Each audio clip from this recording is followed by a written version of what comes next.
नमस्कार दोस्तों, मैं हूं रोहित सिंह और आज की वीडियो में हमेशा की तरह क्राइम से जुड़ी खबरें लेकर आपके पास हाजिर हूं। आज की यह दिलचस्प कहानी है उड़ीसा के बालेश्वर की। 25 दिसंबर की रात बालेश्वर की होटल सूरज में 3 लोग आते हैं और कमरा नंबर 502 में वे रुकते हैं। रात की शुरुआती घंटों में सब कुछ ठीक चल रहा होता है, लेकिन जैसे जैसे रात होती गई कमरे से कोई हलचल नहीं दिखाई देती है। होटल स्टाफ ने देखा कि देर रात तक ना तो कोई बाहर आता है और ना ही अंदर से किसी तरह की आवाज सुनाई देती है। यह बात इसलिए भी अजीब लगने लगती है क्योंकि कमरे में 3 लोग रुके होते हैं। तभी कर्मचारियों ने बाहर से दरवाजा खटखटाया और आवाज लगाई, लेकिन अंदर से कोई जवाब नहीं मिलता। हालात सस्पिशियस लगने लगता है। होटल के स्टाफ को डर होता है कि अंदर कोई अनहोनी हो सकती है। बिना समय गवाए होटल मैनेजर ने उसी रात पुलिस को सूचना दी। होटल स्टाफ की सूचना मिलने के कुछ ही देर बाद पुलिस होटल सूरज पहुंच जाती है। पुलिस सीधे कमरा नंबर 502 की ओर बढ़ती है, जहां से कोई प्रतिक्रिया होटल मैनेजर को नहीं मिल रहा होता है। वहीं होटल का दरवाजा बाहर से बंद नहीं होता, लेकिन अंदर से बंद होता है। पुलिस ने कई बार दरवाजा खटखटाया, आवाज दी, मगर अंदर से कोई जवाब नहीं आया। हालात को देखते हुए पुलिस ने दरवाजा खोलने का फैसला किया। जैसे ही दरवाजा खुला, अंदर का दृश्य चौंकाने वाला होता है। कमरे के भीतर युवक का शव पड़ा हुआ होता है। उसकी हालत देखकर साफ हो गया कि मामला सामान्य नहीं है। कमरे में किसी तरह की हलचल के निशान नहीं होते और दरवाजा अंदर से बंद होने की वजह से मामला और भी संदिग्ध लगने लगता है। पुलिस को जब कमरे के अंदर आकाश का शव मिला तो अगला कदम था यह जानना कि उसके साथ होटल में कौन आया था और बाद में क्या हुआ। इसी कड़ी में पुलिस ने होटल सूरज में लगे सीसीटीवी कैमरे की फुटेज खंगालनी शुरू कर दी होती है।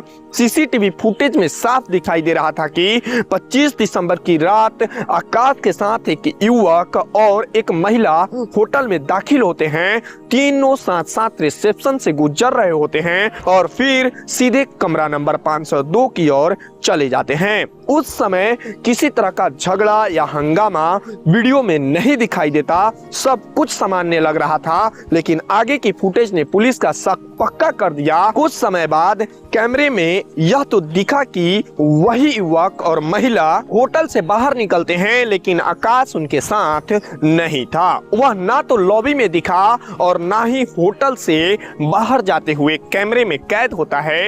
यहीं से पुलिस को यह साफ हो गया कि जो कुछ भी हुआ वह होटल के उसी कमरे के अंदर हुआ है और आकाश आखिरी बार जिंदा उसी कमरे में देखा गया था। सीसीटीवी फुटेज ने मामले की दिशा बदल कर रख दी होती है और पुलिस का शक सीधे उस युवक और महिला पर टिक गया। जांच आगे बढ़ी तो पुलिस ने होटल के गेस्ट रजिस्टर और आईडी डॉक्यूमेंट्स को ध्यान से देखा।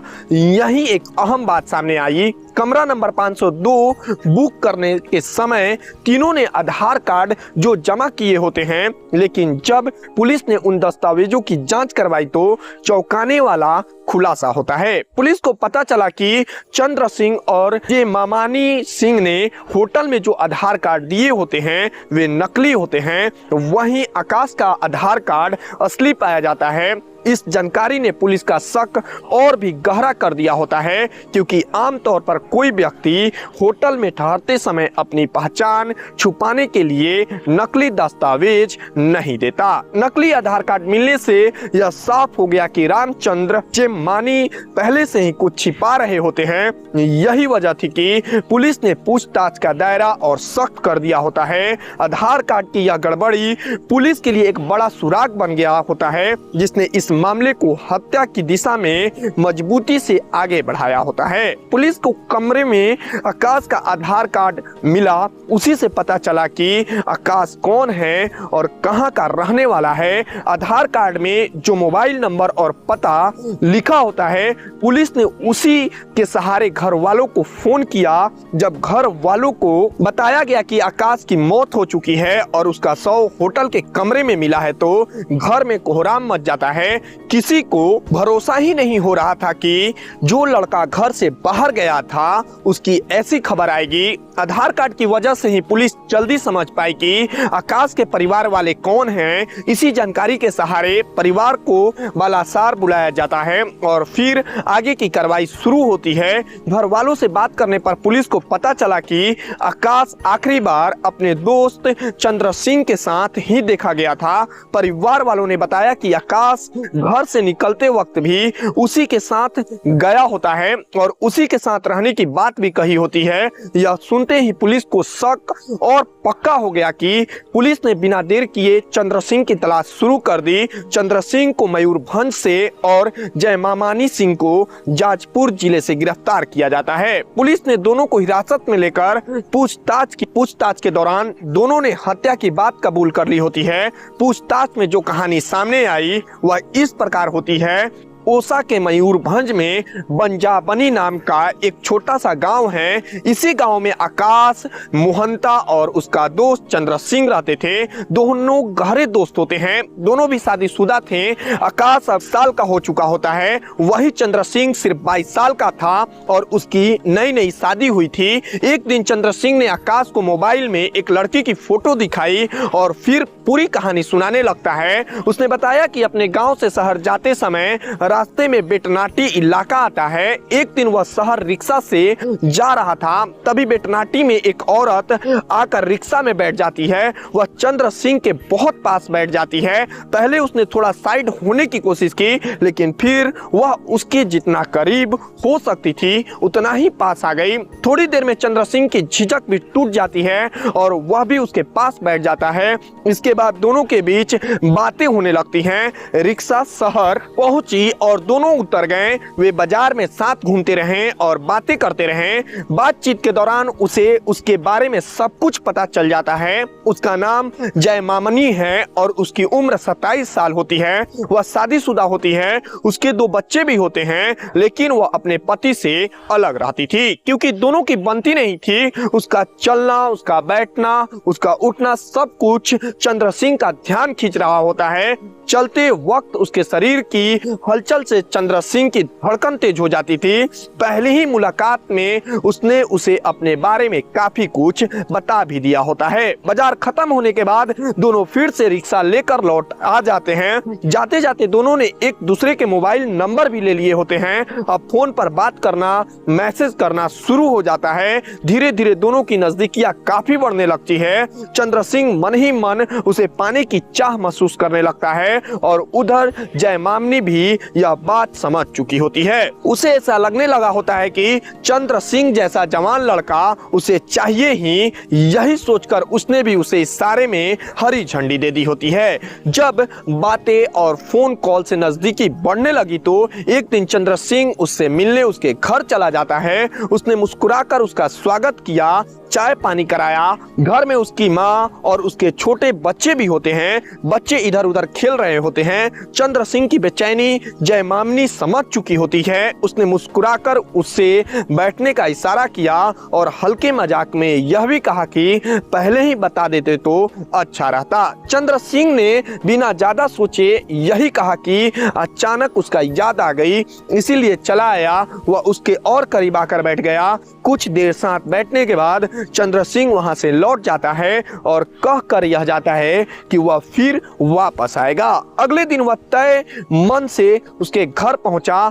उस बार जयमामनी घर में अकेले होती है। उसने बता दिया कि बच्चे को कुछ दिनों के लिए मायके अपने माँ के पास छोड़कर आई है। चंद्र सिंह सब कुछ समझ जाता है। पहले से बनी नजदीकियों और चाहत ने अब नया मोड़ ले लिया।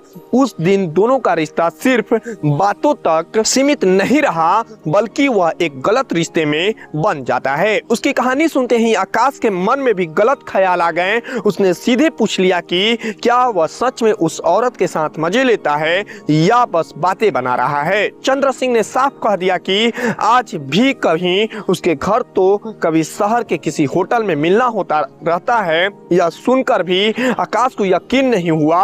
वह अपनी बात पर अड़ा रहा। आकाश ने कहा कि अगर बात सच है है तो अभी उसी को फोन करके दिखा दे। अब आकाश पूरी तरह अड़ चुका होता है। चंद्र सिंह ने फोन लगाया और उससे बातें करने लगता है।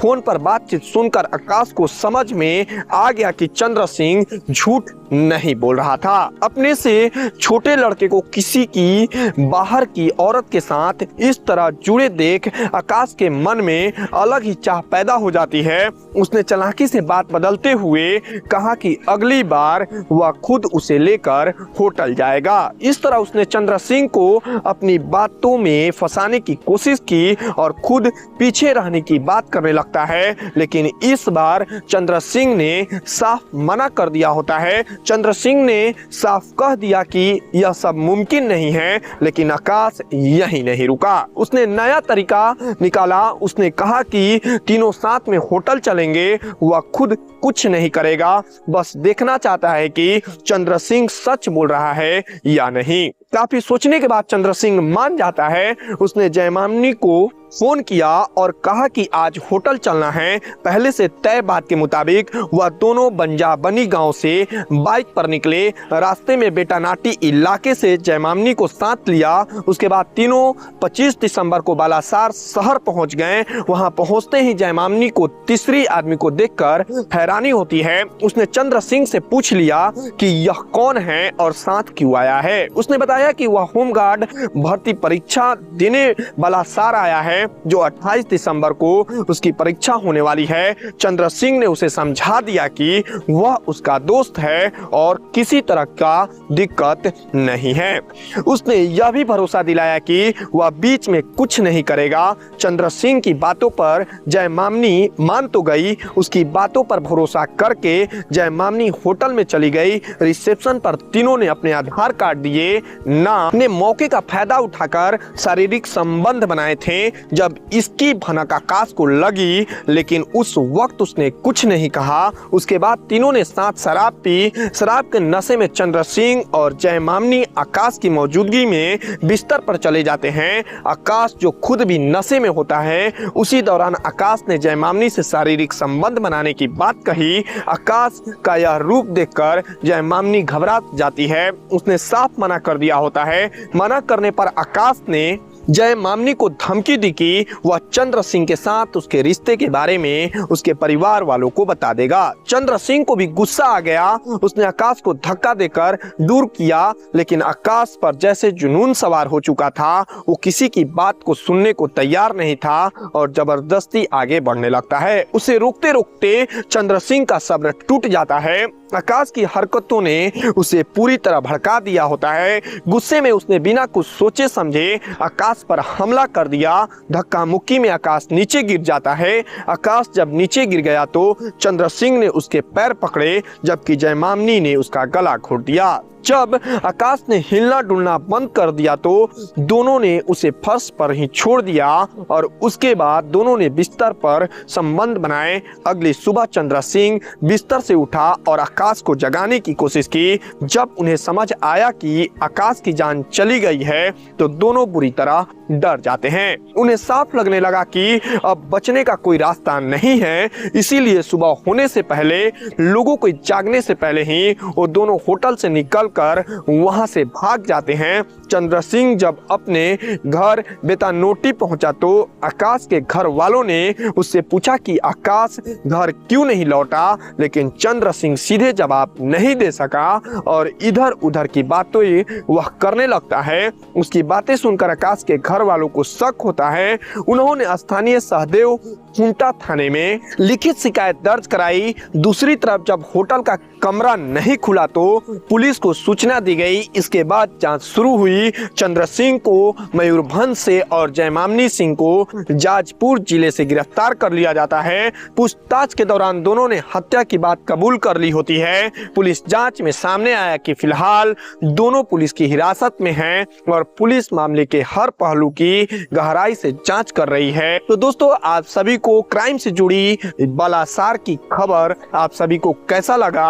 हमारा उद्देश्य इस वीडियो के माध्यम से यह है कि इन घटनाओं से यह सीखें और गलत रास्तों पर चलने से बचें। यह कहानी एक अहम चेतावनी है जो हमें बताती है कि जीवन में सही फैसले लेना कितना जरूरी है। हमें मिलकर एक बेहतर समाज बनाने की कोशिश करनी चाहिए जहां प्यार और ईमानदारी की अहमियत हो। ऐसी सच्ची घटनाओं और उनसे मिले संदेशों के साथ मैं फिर लौट कर आऊंगा। तब तक के लिए सुरक्षित रहें, सतर्क रहें, याद रखें कि हर कदम सोच समझ कर उठाएं।